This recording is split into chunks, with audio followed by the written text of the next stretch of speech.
Well, hey everyone, and welcome back. And we are into May, and I cannot believe the amazing interviews that happened the last month plus through Limb Loss, Limb Difference Awareness Month.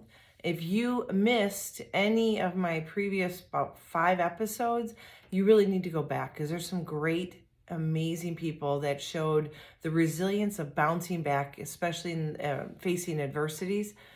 And they are definitely worth your time to listen to their stories and what things they've gone through and how they've handled it and what made them successful on coming through on the other side.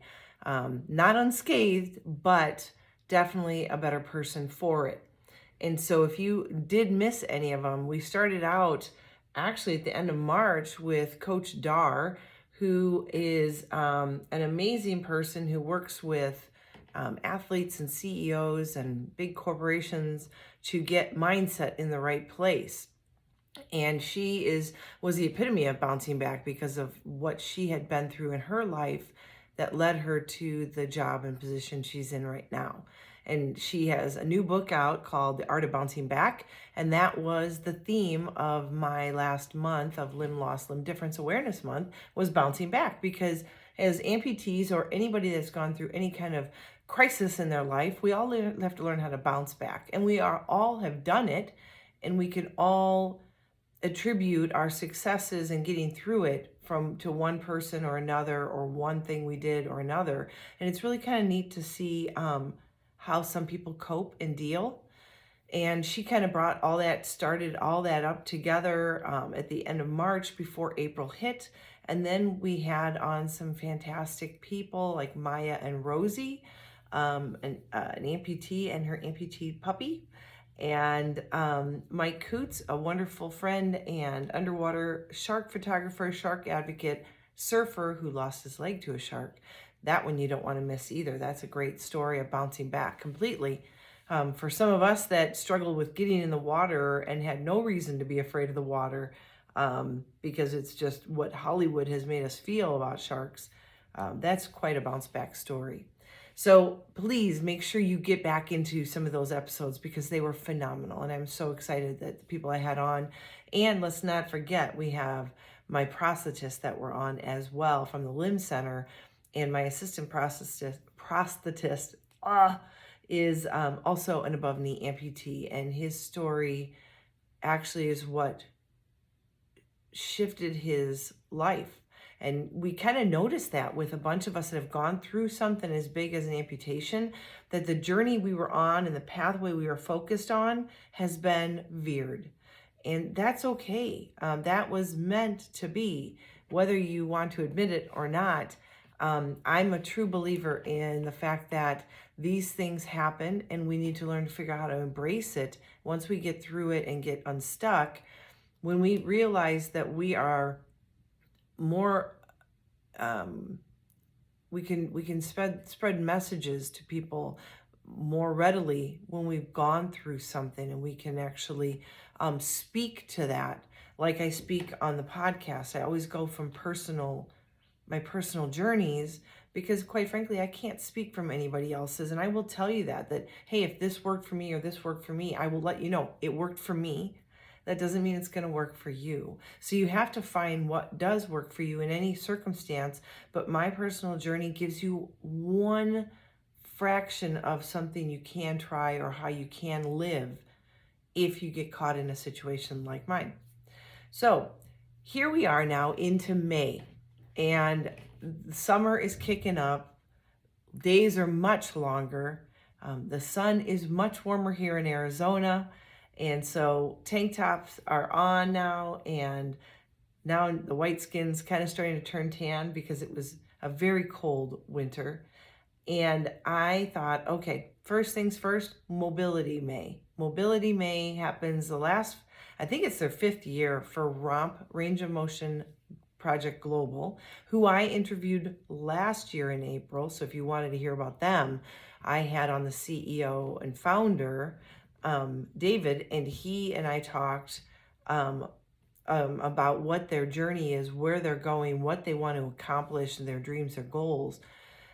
And I just felt so taken back when I must have just tripped up on them on social media, and I started to delve in because once I got through my first year of amputation, and actually it wasn't even while I was going through my first year of amputation, I was really looking for things to distract my mind from what I was going through, the pain, not necessarily the idea of it, because that my head was wrapped around, but it was all the pains and the changes in how I dealt with things in life. And, that first year, it's like that first year of everything is new.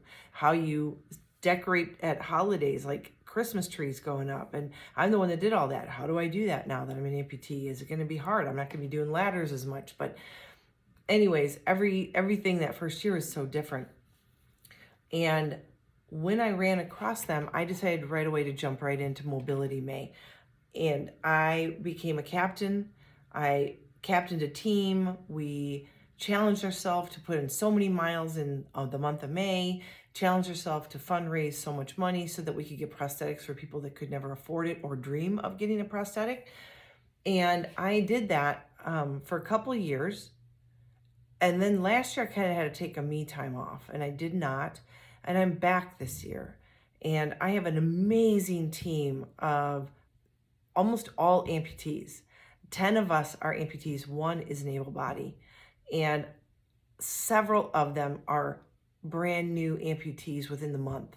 So that's awesome and crazy and exciting and powerful, right? That if you want to be inspired, I want you to take a look at my team. And I'm going to post something here soon. I'm getting pictures of everybody so you can see all of us, but you'll have to look on my Instagram and my Facebook account when I post that, because I'm so proud of the team that's come together. Despite how hard it will be for them to put in miles or get minutes of exercise, they did it. They took the challenge, and I'm proud of them, because that's going to be the first step in getting through some of the newness of amputation. So that being said, I started thinking this last week, and I've really kind of jumped out into being really social with a bunch of new amputees. And like I said, I started this whole podcast because I felt like I owed that to help and serve somebody else to get through something hard that I was blessed beyond measure to be able to live the life that I am living in a situation that, had you brought it up to me any other time in my life, I would have been scared to death, and I would have thought my life was over if I had become an amputee. And then it happened, and I got to that point, and I have been given a new life. I have been reborn, if you want to call it that, but I see things differently. I want to help more people. I'm getting myself out there. I'm challenging myself. I talk to people a lot when I'm out and about. I welcome the questions and the curiosity of being an amputee. And so with that, I started doing certain things where I was meeting up with people, video chatting with people, and I have come to the conclusion that really, when you step back and you see what we're going through as amputees, and what you might be going through if you're an amputee, going to be an amputee, or you're just going through, issues and you're looking for inspiration. One of the things I did notice is that we all are the same. In the fact that we all come and hit a wall at some point in our life, and many of us several walls, and it just seems like they keep coming, right? You finally scale one wall and another one comes, and you scale another and another, and so on and so forth. But we're all human in that we all have something that's going to hit us hard out of left field and make us reevaluate and reassess where we're at. It may crumble us for a time, and it may make us rise and look like we are invincible. And we all go through that. We all go through doubt and fear and anxiety and anger, frustration. We go through joy and elation and pride and excitement and happiness and joy when we overcome it. And I bring this up because when I see this after talking to so many people and just really kind of taking mental notes on where somebody is and what their mental game is, and where somebody else is and where their mental game is. And it's really, really obvious that in the midst of the struggle, we can't help but feel bogged down, depressed, angry, frustrated, useless, whatever that feeling is. We've all gone there. We've all hit that dark place. When someone's like, yeah, I'm in a dark place right now, a lot of times that's what it is. They're struggling with something and they haven't figured out how to overcome it and come out of it alive on the other side. And it's kind of like being a parent too with my boys, that there are things that we can share with our own kids on how to get through a life challenge, growing up, and grades and college and friendships and dating. But until they go through it themselves and get the cogs working in their head on how to maneuver through pain and sorrow and excitement and pride and things like that, they can't listen fully. They hear you. I know my boys hear me, but they don't want to hear you because they want to do it their own way, their own time, and they have to, right? That's the only way they're going to learn. So I thought it only fitting, after thinking this stuff through, that today's podcast, starting out in Mobility May and being really inspired by my 9 other amputees that are on my team, and the ladies that I've been talking to online, and the people I've met at my prosthetist office, and just all these different people coming at me from all different angles, different age groups, different lifestyles, that one of the things that we need to do is some spring cleaning. Yeah, you heard me right. Spring cleaning. I got inspired by by listening to all those people talk and seeing their stories and talking to them through their stories. But I got excited when I saw a magazine in the grocery aisle that said spring cleaning, and I thought, you know what? That has so many meanings. Like for me, I can't wait. I'm going to spring clean my office. It looks beautiful for what you guys see, but the other side is cluttered, and clutter is bad.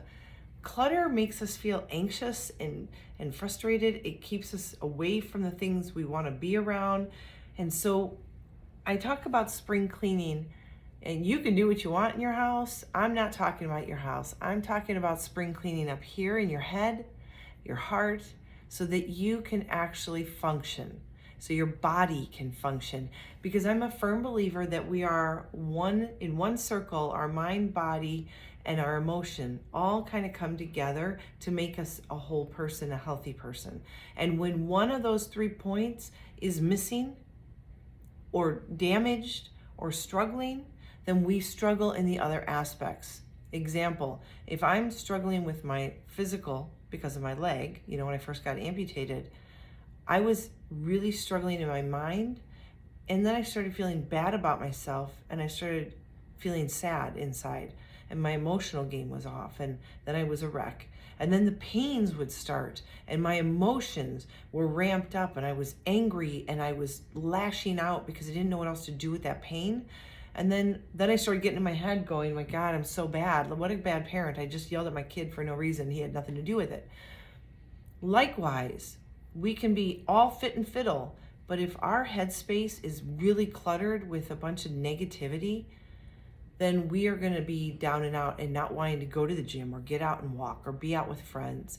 And when we don't want that stuff, then our emotional self kind of starts beating us up and saying that we're just worthless, kind of a thing.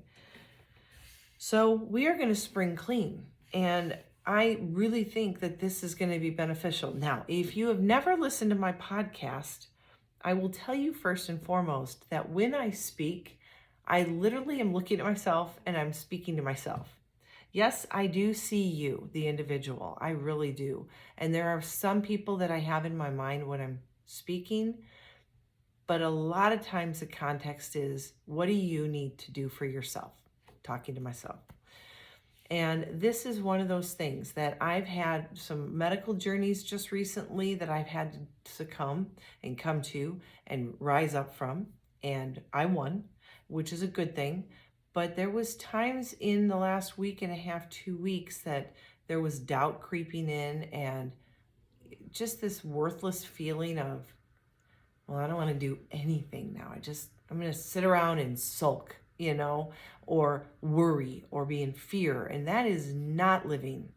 So, to kick off our May time, I think it's time to do some spring cleaning, right? It is beautiful out. Most of us are starting to see the sunshine. Midwesterners, Easterners, Northwesters, sorry, you might still be cold and cloudy, but it's coming. And when it does, you're going to feel so much better about yourself up here if you've decluttered your brain. And I know it'll be hard, especially if you live in an area that is just overcast and cloudy and rainy and possibly snowing still. But I guarantee you will be happier for it. So when we declutter, first off, we need to find out where our heart and our mind are. First, you need to take a check. Where is your heart lying right now? Because if your heart and your mind is not aligning, then you are probably feeling a little funky. And when you feel that way, you obviously are not active like you should be. I know for me, when I'm feeling a little blah inside or something emotionally has triggered me feeling sad, the last thing I think about is, well, time to get to the gym. I'm more like, the gym can wait. I would rather just sit and put a movie on and cuddle my puppies. That is good at times, but it can also lead to really bad habits that kind of snowball to the next day doing the same thing, and the next day and the next day, till you feel like crap about yourself physically, because now you've denied your body anything. And so it is really tough, speaking from an amputee perspective, because when our phantom sensations and phantom pains are rearing their ugly heads, the first thing people want to do is shut down. The problem is when you shut down, that's when they actually ramp up more. Like, I can't, if I'm having a bad day, today's kind of a hard day, if I go and sit on my couch right now, I can't do it. I won't be able to do it. I'll put something on TV and I'll stand behind the couch and just kind of hang out and then go, oh, I probably could watch that from the kitchen and start dinner and clean up the dishes. I can't sit.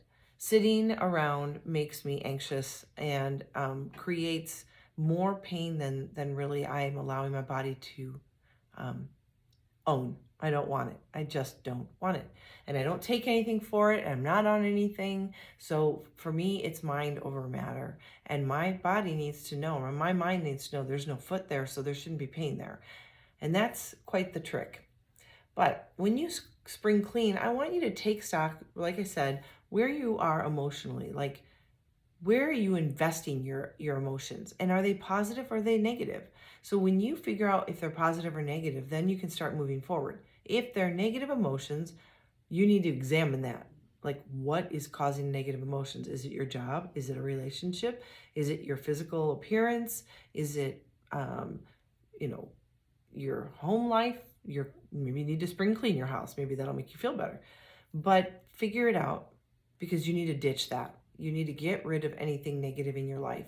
All that negativity adds stress, and stress adds pains to your already probably struggling self. And what I have noticed with stress is it makes everything worse. So in my situation, if I'm having phantom pains and I'm stressing out, I tend to feel it a lot more. When I'm happy and I'm active and I'm doing what I want to do and I'm in the right frame of mind, I don't feel them. I don't acknowledge them. They are there. And I've told people a million times, 24/7, I feel my foot. The foot that's not there is always there. I feel it burning. I feel it tingling. Sometimes there's a sharp pain here and there, but mostly it's a constant, never-ending burn and tingle. It's like your foot's falling asleep and you can't wake it up. Never gets worse than that, really, but it's monotonous to have that going 24/7 for now 4 years and the rest of my life. So we need to figure that out. I'm not going to live on that, and it's not going to ever go away, so let's work with that. So when I'm in a better mind state and I'm in a better emotional state, then I'm not thinking about the things that are physically aching me. When I find out that I have some negative things going on, I need to examine, are they worth my time? And are they worth what they're doing to my body? The answer is going to be no. No, they are not. No, no, no. Get rid of the negative. Figure out what you need to do to reconcile with someone or to let go of that situation so you can be living your better life, living your best life, moving forward, not living in the past, not living with regret or whatever it is that's eating at your emotional self. Okay? Now, once you've done that, check your mental state. Are you happy where you're at? Are you happy? Are you noticing that there's some joy in your life? Or are you finding that a majority of your mindset is gone negative? Are you angry about stuff? Are you anxious about stuff? Are you angry at somebody else? If your mental state is dictating negativity, then your body's going to feel it. And it's going to just, your mind is extremely powerful. What people don't realize is whatever you feed your mind, if you can continue to feed positive, positive, positive, positive, positive till it becomes a habit, then your mind won't know any different than that positive. But when your mind feels the negative creeping in, like, oh, I'm so stupid. What an idiot. I knew I shouldn't have said that. I'm wrong. I'm always wrong. I can't do anything right. If you start doing that to yourself, then you're right. You will believe whatever you're telling your mind, because your mind will trigger it. And that is the life you're living. So you need to change that mindset. Now, for some of you, it is going to be a big ask, because right now, I know some of you that are dealing with not forgiving somebody else. And when you can't forgive someone who's wronged you, or it took two and you've wronged each other, but you're holding on to that, and maybe they've moved forward and you're really now angry about it because they've moved on, it is time for you to forgive and let go. And it's beautifully said. I've heard this a million places recently, that when you forgive someone who's wronged you, that doesn't mean you are allowing them and saying that it was okay what they did. It is just saying, I'm not spending any more time on you.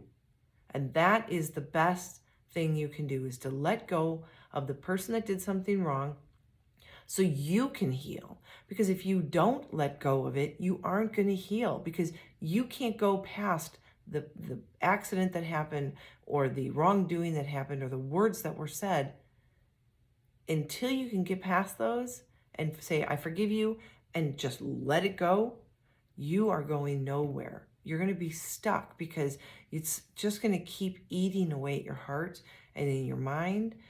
And then truly, as an amputee, because I do know several amputees that are really struggling with letting go, for someone who, some of us are, accidents, like literally terrible accidents, a drunk driver or whatever. And if we don't just let that person go, not accepting it, not allowing that what they did was right, no, but just for your own sake, telling them, I forgive and I forget. And you may not even tell them that, because you may not even know them, especially if it was a stranger that hit you. But if you can tell yourself that I've forgiven them and I'm out of that, you are going to get yourself in a better place for setting yourself up for success. One of the things I love, and I will continue to repeat and repeat and repeat, that Coach Dar says in her book, The Art of Bouncing Back, is setbacks are just getting your body and you ready for a major setup. It's setting you up for something majorly big. Like, I never thought that I was going to have an amputation, nor would you have ever caught me doing a podcast. I don't even like watching myself talk, let alone listening to me playing back my podcast. But I did, because I believe that that's where I was called to go, to help one person at a time. And so if you're listening, I thank you. I thank you for being that person. But I hope that you find some sort of, some sort of calm and understanding when you listen, because what I want you to see is what I'm doing for myself to line me up with my new journey. Like, my path was straight. I knew what I was doing. I knew, at least I thought I knew. And then all of a sudden, out of left field, and it took time. So it's not like it was like, oh my gosh, like I didn't have an accident. I had years to think about it. And then 4 months from the time I planned my amputation to the time I had it. But I then knew that my direction was turning off. I was off track. But what I didn't know is instead of being off track, I was getting on a new track and a new path and a new chapter in my life. I could have been mad at the karate accident. I could have been mad at the several surgeons that did my surgeries but didn't tell me anything about arthrofibrosis, which is what I found out too late that I had. Instead, I never held a grudge, never was angry anywhere there. My PT that I had at the very beginning to the PT I had to finish, those two guys I had for 5-6 years of my life weekly, and they did everything they could. There's nothing else they could have done. There's no reason to be upset there. They gave their all to me. So I just knew that I was on a new journey, and I was going to take that journey and see where it was leading me. That takes forgiveness. It takes patience. It takes calming down and breathing and finding out where this is going to lead me so that I can be the better person on the other side of this. And that is why I do the things that I do, because I'm not making any money here. No money, ask my husband. But I just like getting on to talk to you about the things that you can do, that I do, to help me get through the things that I'm going through. And we can all relate because we all hit those walls, right? Nobody goes through life, I've said this 1,000 times, without having a struggle. So if you ever feel like you're alone and you're lost, just know you're in good company, because most of the world's population is going through a struggle. Now you can decide to rise up out of that quickly, get your mindset right, and tackle it head on. Or you can sulk about it and waste valuable time in your life. I would suggest you charge at it and attack it with everything you've got. You know what? This is your life. This is where it's led you. Embrace it. Get your mindset right. Get your emotions right, and hit it head on and see where it takes you. You know, they say one door closes, another one opens. This is your opportunity to see where the open door or the open window is. And it takes you to declutter your brain, declutter from the wrongdoings, declutter from the negativity, declutter from self-hate and self-loathing. Get rid of that. That is toxic in your life. So as I wrap this up, I want to challenge you. During the month of April, I didn't do this because I had speakers on. But back to our call to action. Call to action is very simple. You're going to do a mind check and you're going to do a heart check. And I want you to literally list the things that are going on in your life. And I want you to put them in 2 categories, positive and negative. First off, you can go into your emotions. What's emotionally draining you right now or emotionally charging you up? And put those down. What is the good emotions? What brings you joy and happiness in your life? What is weighing you down? What's hurting you? What's making you sad, angry, frustrated? And write those down. Then go into your mind. Get in your mind space. How are you thinking about yourself and your circumstance? Write down the positives, write down the negatives. You may have a lot more negatives on this one, so I challenge you to come up with some positives. What is positive about your amputation? What is positive about your diagnosis? And start creating that positive list, okay? Finally, once you see your list, what in the negative side do you need to get rid of? Besides all of it, but what can you start with? You're going to have to start small and start getting rid of some of the things on that list of negativity. But what can you do to get rid of it?